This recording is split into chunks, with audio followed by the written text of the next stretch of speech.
ইচ্ছে উড়ানে আপনাকে স্বাগত। আজ আমরা একটি মিষ্টি প্রেমের গল্পের সঙ্গে থাকব। পাত্রী চাই।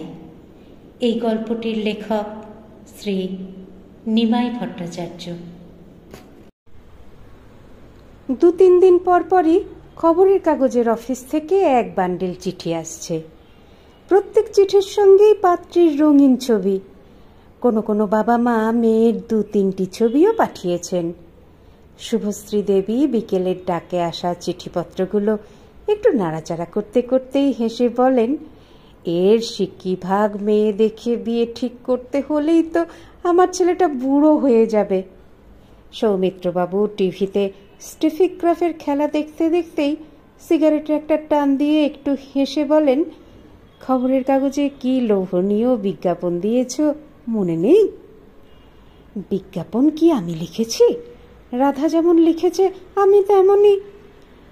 ঠিক সেই সময় শ্রীরাধা পর্দা সরিয়ে ড্রয়িং রুমে ঢুকেই শুভশ্রী দেবীর দিকে তাকিয়ে জিজ্ঞেস করে, কি নতুন মা, আমি কি করেছি?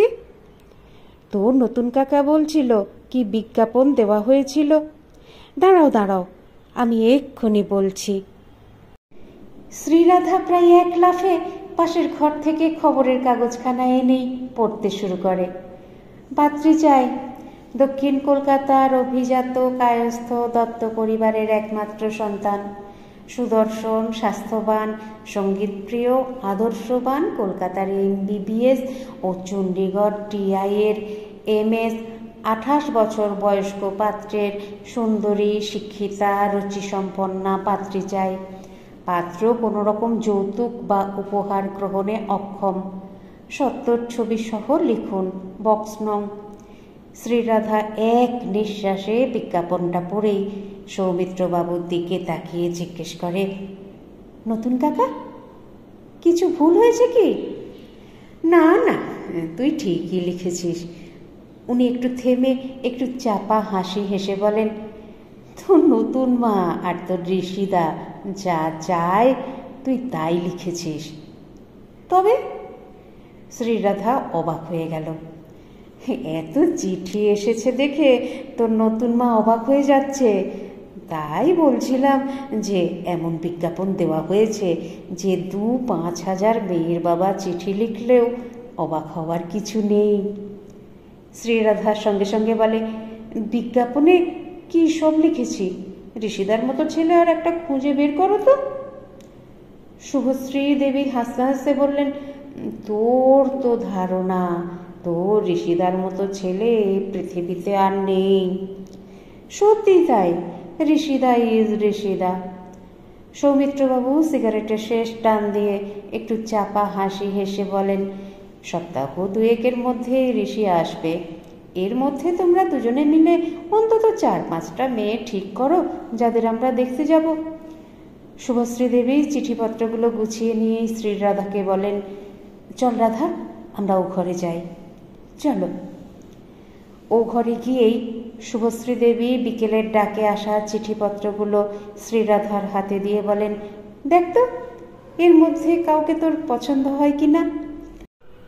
শ্রীরাধা প্রথম খামটা খুলে ছবিটা দেখেই মনে মনে বলে, ইস কি রূপের ছেড়ি। আগের কদিনের আসা চিঠিপত্র আর ছবিগুলো দেখতে দেখতেই শুভশ্রী দেবীর কানে আসে শ্রীরাধার মন্তব্য, বাবারে বাবা, এ তো জলহস্তি। এর সঙ্গে বিয়ে দিলে ঋষিদা নির্ঘাত চৈতন্যদেবের মতো সংসার ত্যাগ করবে। ওর মন্তব্য শুনে শুভশ্রী দেবী চাপা হাসি হাসতে হাসতে বলেন, তোর ঋষিদা সন্ন্যাসী হয়ে যাকে নিয়ে সংসারী হতে পারবে সেরকম কি আছে, তাই বল। শ্রীরাধা ওর কথা কানে না তুলে আরো 2-1টি ছবি দেখার পর আপন মনেই মন্তব্য করে, কি সব রূপের ছিঁড়ি, এদের ছবি দেখেই তো আমার গা ঘিন ঘিন করছে। তারপর আরো কয়েকটা ছবি দেখার পর হঠাৎ একটা ছবি শুভশ্রী দেবীর সামনে ধরে শ্রীরাধা বলে, দেখো দেখো নতুন মা, মেয়েটার রুচি দেখো। ঋষিদা তো এর হাতে জলও খেতে পারবে না। ওর হাত থেকে ছবিটা কেড়ে নিয়েই শুভশ্রী দেবী বলেন, তুই স্বর্গ থেকে একটা অপ্সরী ধরে আন, তা না হলে কাউকেই তোর পছন্দ হবে না। শ্রীরাধার সঙ্গে সঙ্গে জবাব দেয়, দরকার হলে ঋষিদার চিরকুমার থাকবে, কিন্তু এইসব পেতনিদের কাউকে সে কখনোই বিয়ে করবে না। বড় রাস্তা দিয়ে ট্রামে বাসে যাতায়াত করার সময় লোকে ঠিক চারু অ্যাভিনিউকে চিনতে পারে না। মোটামুটি শতখানেক বাড়ি। এবারের প্রত্যেকের সঙ্গে প্রত্যেকের শুধু জানাশুনোই নেই, প্রায় আত্মীয়ের সম্পর্ক। চৌরঙ্গি পাড়ার মিস্টার বর্মন, এখানে বর্মনদা, বর্মন কাকু। রেডিও, টিভি, খবরের কাগজ খ্যাত বিখ্যাত সাংবাদিক শ্যামল বসু, এখানে শ্যামলদা।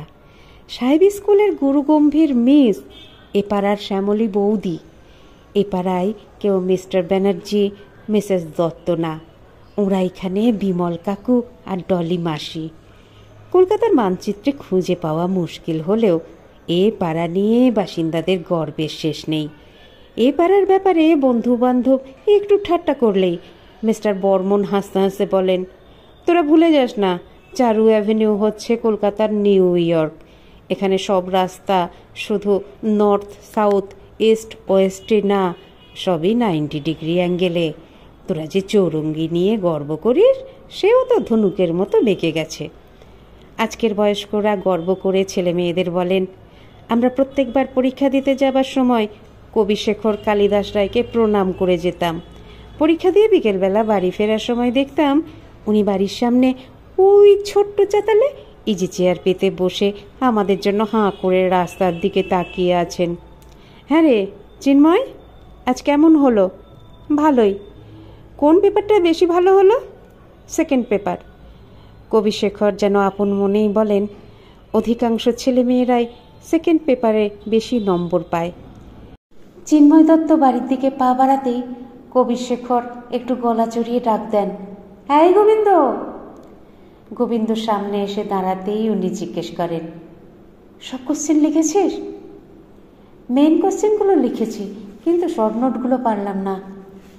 কবিশেখর একটু চিন্তিত মুখে জিজ্ঞেস করেন, কেন? ওগুলোতেই তো নম্বর তোলা সহজ। জেঠু, জাজনগর কোথায়? একটু হেসে উনি জবাব দেন, মুসলমান আমলে উড়িষ্যার নাম হয় জাজনগর। তাই নাকি? হ্যাঁ। আচ্ছা জেঠু, বান্দাকে? কবিশেখর বলেন, শিখদের দশম গুরু গোবিন্দ সিং খুন হবার পর বান্দা শিখদের রাজনৈতিক নেতা হন। পরবর্তীকালে মুঘল বাদশাহ এর 2 ছেলেকে ওর চোখের সামনে হত্যা করে ক্ষান্ত হন না। ওরা বান্দাকে হাতির পায়ের তলায় পিষে মারে। গোবিন্দ এক গাল হাসি হেসে বলে, জেঠু, আপনি ইতিহাসের সব কিছু জানেন। কবিশেখর একটু হেসে বলেন, মাস্টারি করতে হলে সব বিষয়ে একটু আধটু জানতে হয়। নবপল্লীর পূজা প্যান্ডেলে অমিয় স্ত্রী শিখাকে দেখেই শ্যামল একটু হেসে বলে, অনেক ভাগ্য করে এপাড়ার বউ হয়ে এসেছো, বুঝলে? শিখা কোনো জবাব দেয় না, শুধু একটু হাসে। এই পূজা প্যান্ডেলে কদিন এলেই বুঝবে, এখানে আমরা সবাই সবার আত্মীয়। তোমার শ্বশুর শাশুড়িকে আমি তো জন্ম থেকেই মেজো জেঠু মেজো মা বলে জানি। সৌমিত্র দাস স্ত্রী আমাদের এ পাড়ায় নতুন বৌমা, নতুন মাসি, নতুন বৌদি। শ্যামল একটু হেসে বলে, অবশ্য আমি বলি নতুন বৌঠান। হ্যাঁ, আমি ওকে নতুন মাসি বলি। শ্যামল শিখার কথা কানে না তুলে হাত দিয়ে হলদে দোতলা বাড়িটা দেখিয়ে জিজ্ঞেস করে, ওটা কার বাড়ি জানো? ভানু ব্যানার্জির। দুনিয়ার মানুষ ওকে চিনত বিখ্যাত অভিনেতা বলে, কিন্তু আমরা ওকে চিনেছি সৎ, আদর্শবান, পরোপকারী ও অত্যন্ত উচ্চ শিক্ষিত বলে। বিজয়া নববর্ষের দিন বাবা মাকে প্রণাম করেই ছুটে যেতাম ভানু মামা, নীলিমা মামিকে প্রণাম করতে।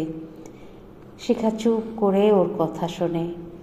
শ্যামল একবার নিঃশ্বাস নিয়েই বলে, ভানু মামা মারা যাবার দিন এ পাড়ার কচি কাঁচা থেকে বুড়ো বুড়িরা কি কান্নাকাটি করেছিলেন তা তুমি ভাবতে পারবে না। অমিয় এর মধ্যে কখন পাশে এসে দাঁড়িয়েছে ওরা খেয়াল করেনি। শ্যামলের কথা শুনে সে বলে, সত্যি, সেদিনের কথা কোনোদিন ভুলব না। শিখা মাথার ঘুমটা একটু সামনের দিকে টেনে দিয়েই বলে, নীলিমা মামিও খুব ভালো। শ্যামল কিছু বলার আগেই অমিয় ওর স্ত্রীর দিকে তাকিয়ে বলে, নীলিমা মামি ভালো মানে অসম্ভব ভালো। অত বিখ্যাত অভিনেতার স্ত্রী নিজে অত বড় গাইয়ে হওয়া সত্ত্বেও কি অমায়িক আর ভদ্র। এপাড়ার ছেলে মেয়েদের মধ্যেও ভারী মজার সম্পর্ক। চন্দন, বিনু, বাবলুরা রোজ সন্ধ্যের পর ওই মোড়ের মাথায় বাড়ির বাড়ির সিঁড়িতে বসে আড্ডা দেয়। গ্যারেজের মধ্যে কেষ্টদার দোকান থেকে অনুরাগ বেরুতেই চন্দন ডাক দেয়, এই অনু শোন। আমুল স্প্রে টিন হাতে নিয়ে অনুরাগ ওদের সামনে এসেই বলে, বল। তোর কেক খেলাম। বাবলু সঙ্গে সঙ্গে বলে, হ্যাঁ রে অনু, তুই ওদের কেক দিয়েছিস আর আমাদের দিলি না? এর আগের বার যখন কেক করেছিলাম তখন তো তুই খেয়েছিস। চন্দন বাবলুর হাঁটুতে একটা থাপ্পড় মেরে বলে, তুই চুপ কর, আমাকে বলতে দে। অনুরাগ বলে, বল বল, কি বলবি, আমি পড়তে পড়তে উঠে এসেছি।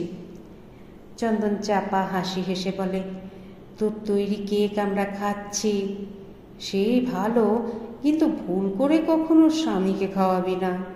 ওই কেক খাওয়ার পর দিনই তোর স্বামী তোকে ঠিক ডিভোর্স করবে। ওর কথায় সবাই হেসে ওঠে। অনুরাগ বাড়ির দিকে পা বাড়িয়েই হাসতে হাসতে বলে, সামনের বাঘেই তো তোর বিয়ে, তোর বউয়ের কাছে আমি সব ফাঁস করে দেব, তখন মজা বুঝবি।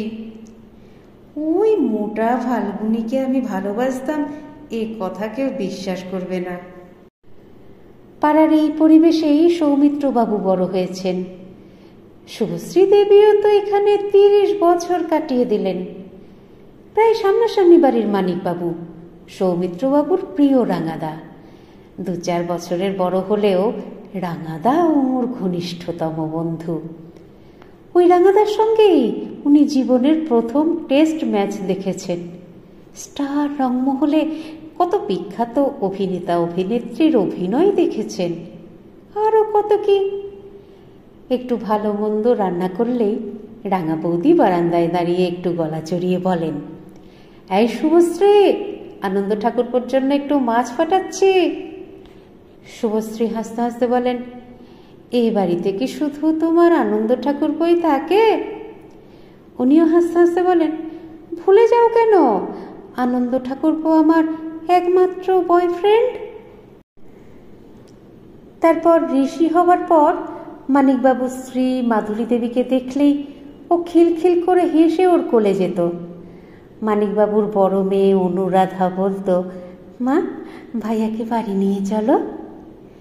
এই অনুরাধার জন্যেই মাধুরী দেবী ঋষিকে বাড়ি নিয়ে যেতেন। ঋষিও মহানন্দে সারাটা দিন কাটাত। কবছর পর ঋষি স্কুল যাতায়াত শুরু করলো। ও স্কুল থেকে নেমেই এক দৌড়ে বাড়ির সামনে এসেই চিৎকার করত, রাঙামা, আমার ছুটি হয়ে গেছে। মাধুরী দেবী দোতলায় দাঁড়িয়ে হাসতে হাসতে বলেন, এক দৌড়ে উপরে উঠে এসো, আমি তোমার জন্য কখন থেকে দাঁড়িয়ে আছি।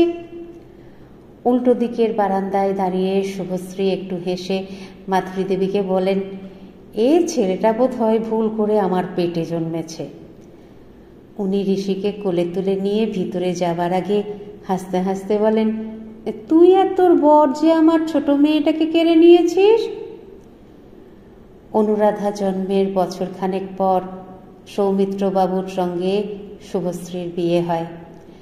অনুরাধা নতুন কাকা নতুন কাকিমার অসম্ভব ভক্ত হলেও শ্রীরাধার মতো ওদের কাছে মাসের পর মাস, বছরের পর বছর দিনরাত্রির কাটায়নি। অবশ্য তার কারণ ছিল, শ্রীরাধা যখন মাত্র 3 মাসের তখন ওর মার একটা বড় অপারেশন হয়। 3 সপ্তাহ পর হাসপাতাল থেকে বাড়ি ফিরে এলেও ওইটুকু শিশুর সব দায়িত্ব পালন করা অসম্ভব ছিল, ডাক্তারেরও নিষেধ ছিল। তখন দীর্ঘদিন শ্রীরাধা শুভশ্রীর কাছেই থেকেছে। ও যত বড় হয়েছে এ বাড়ির সঙ্গে ওর সম্পর্ক তত গভীর হয়েছে। ছোটবেলায় শ্রীরাধা কিছুতেই নতুন কাকিমা বলতে পারত না। তারপর আস্তে আস্তে নতুন মা বলতে শুরু করে। দেখতে দেখতে গঙ্গা দিয়ে কত জল গড়িয়ে গেল।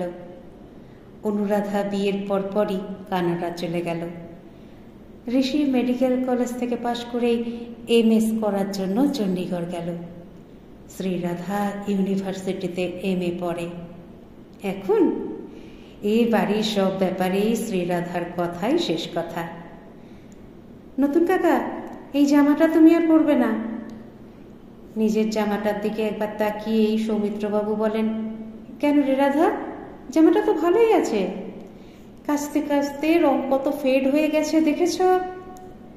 কোনো উত্তরের জন্য অপেক্ষা না করেই শ্রীরাধা অত্যন্ত গুরুগম্ভীর হয়ে চরম সিদ্ধান্ত জানিয়ে দেয়, তোমার অনেক ভালো ভালো জামা আছে, তোমাকে আর এই জামাটা পরতে হবে না।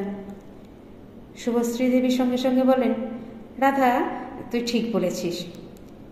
সৌমিত্রবাবু একটু হেসে আত্মসমর্পণ করেন, ঠিক আছে, এই জামাটার পরবো না। শুভশ্রী দেবীর মা প্রায়ই নাতির খোঁজ খবর নেবার জন্য এ বাড়িতে এসে মেয়েকে জিজ্ঞেস করেন, হ্যাঁ রে, ঋষির চিঠি এসেছে? শুভশ্রী কোনো জবাব দেবার আগেই শ্রীরাধা হাসতে হাসতে বলে, ও দিদা, তোমার নাতি আজকাল তোমাকে কোনো লাভ লেটার লিখছে না? উনি একগাল হাসি হেসে জবাব দেন, আমাদের দুজনের প্রাইভেট অ্যাফেয়ার্সে তোর এত উৎসাহ কেন? শ্রীরাধাও হাসতে হাসতে বলে, তুমি যাই বলো দিদা, তোমার অমন পেটুক লোভী বয়ফ্রেন্ডের নাম যে ঋষি রাখলে কেন তা আমার মাথায় আসে না। আমার নাচ দেখে যে ওর তপভঙ্গ হয়েছে, তাই তো আমার ঋষি।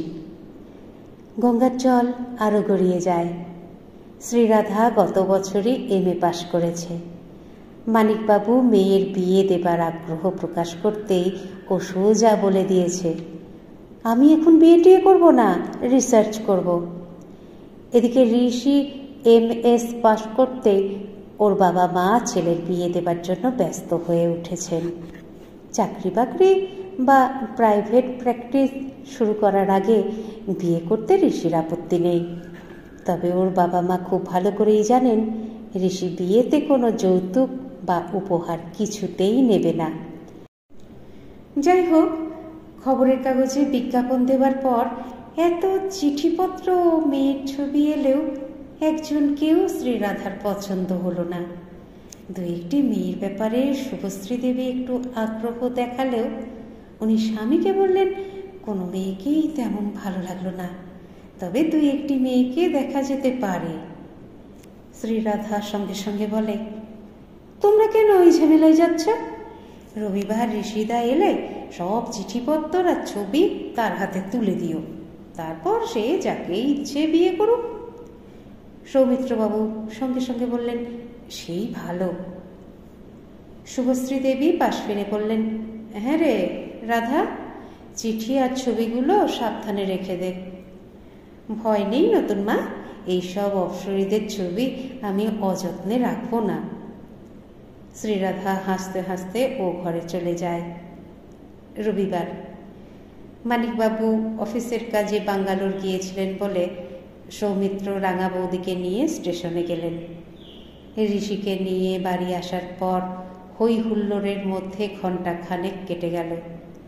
তারপর মাধুরী দেবী বাড়ি চলে যেতেই শুভশ্রী দেবী বললেন, হ্যাঁ রে রাধা, ওই ছবিগুলো ঋষিকে দেখাতো।